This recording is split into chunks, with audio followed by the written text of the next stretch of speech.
Tara mga mi, maki-house blessing tayo. Aba naman, hi mga mi, another day, another mini vlog. Di na mangungupahan, hindi na buwan-buwan magbabayad ng renta, kundi may sariling bahay na. Ito nga, maglagay muna tayo ng linoleum mga mi dahil wala pa namang budget pang tiles. Importante, malilipatan na at tuluyan na ngang mababahayan. Sabi si Lord pag kumilos no mga mi, yung tipong dati damo-damo lang to, mabato. Yun, may nakatayo ng sementadong bahay at talaga namang pwedeng-pwede ng lipatan. Alala ko tuloy nung bata ako mga mi, halos palipat-lipat din kami. Yung mga gamit hindi talaga yan siya mapakali at talaga namang buhat doon, buhat dito. Dito pa naman sa Baguio mga mi, hindi ganun kadaling maghakot ng mga gamit dahil nga panay akyatin. Kakailanganin mo talaga ng madaming tao mga mi para lang mabuhat yung mga gamit mo. Kaya kadalasan yung ibang nagbo-boarding mga mi, mahirap silang bumili ng mga gamit dahil nga paglipatan na, yun nga sa pagbubuhat nahihirapan. Pag may sariling bahay ka na mga mi katulad nito, pwedeng-pwede ka na bumili ng malalaking gamit. Di mo na alalahanin kung saan mo siya position ilalagay mga mi dahil nga sarili mo ng bahay ito. Ipinagdarasal ko na sana hindi lang sila kuya ang magkaroon ng sariling bahay at lupa, kundi lahat ng kapatid ng asawa ko. Pare-parehas kaming ranas ang hirap ng nangungupahan mga mi. Kaya naman hindi man sa ngayon sana balang araw pagbigyan din sila ng panahon. Kaya naman mga mi, tara samahan nyo kami sa kanilang house blessing. Yung kasal dito, yung opening, tapos dadasalan ko yung sa pinto. And then papasok tayo, mauna po tayo. Sa after naman po yung pinto, papasok po tayo sa loob. And makita nyo ko sa loob, bibigis natin yung altar. Saka yung after altar din sa mismo sa natin, sa kitchen. And yung mga rooms. Sisimulan na nga ni Father dito ang pagdarasal mga mi at pagwiwisik ng holy water. Roman Catholic nga pala kami mga mi at kanya-kanya tayo ng mga paraan para ipabless ang ating mga bahay. Importante, alam nating lahat mga mi ng mga bagay na meron tayo ay sa Lord lang talaga nang galing. Binigay niya to, ipinagkaloob niya to sa atin mga mi, kaya naman dapat natin talagang pagkaingatan. Congrats sa ate at kuya, welcome sa bagong bahay at saganang pamumuhay. Aba naman, yun lang mga mi.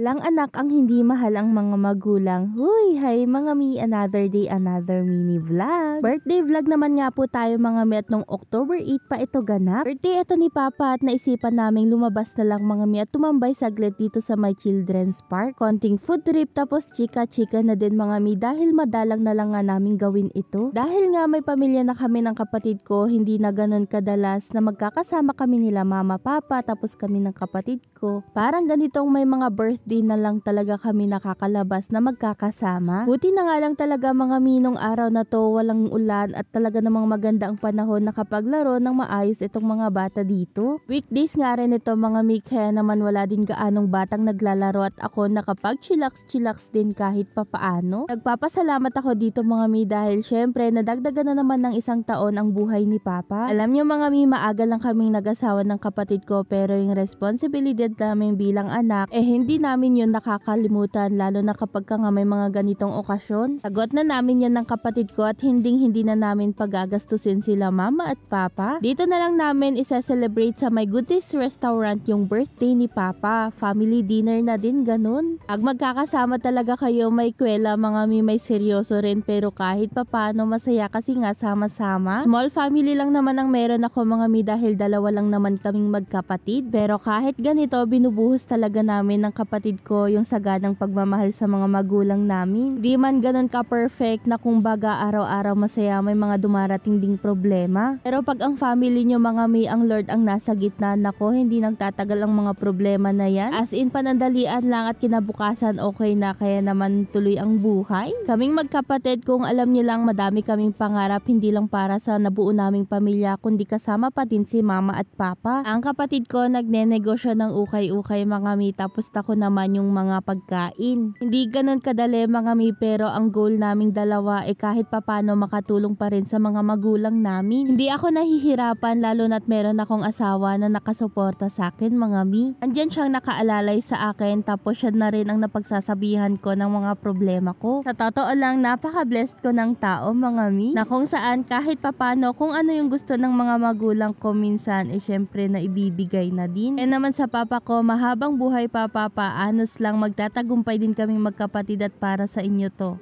Ginabi na nga dito sa may Baguio ay ang mga person mga mi at tara dito sa Sky Ranch Baguio. Meron nga silang pano reaction challenge dito mga met. Kung gusto mong manalo ng 3,000 and ride all you can passes, pwede kayo mag-join mga mi at syempre bumisita lang kayo dito sa Sky Ranch Baguio. Gagawin nyo lang ay mag-video lang kayo mga mi na nagpapakita ng no reaction challenge na kung saan nakasakay nga kayo sa mga rides. Bata matanda nga pala mga mi ay pwede sumali sa no reaction challenge. Need nyo din palang mag-costume mga mi at huwag kayong mag-alala, madaming extreme rides na masasakyan dito sa Sky Ranch. Pag may video na kayo at meron na kayong no reaction challenge mga mi, ipopost nyo na ito sa inyong TikTok account. Gamit lang kayo ng hashtag Sky Ranch Toytastic Halloween and hashtag no reaction challenge at Sky Ranch. Ang makakagawa ng no reaction challenge ay syempre makakatanggap ng exciting prizes. Submit nyo na yan mga mi until December 15 lang sila. Good luck! Pag pumasok kayo ng Sky Ranch mga mi, meron din sila nitong mga hook adak, yung parang sa mga peryahan na talaga namang exciting. Kung makachamba ka rin mga mi, ang lalaking teddy bear lang naman ang maiuuwi mo, ganon.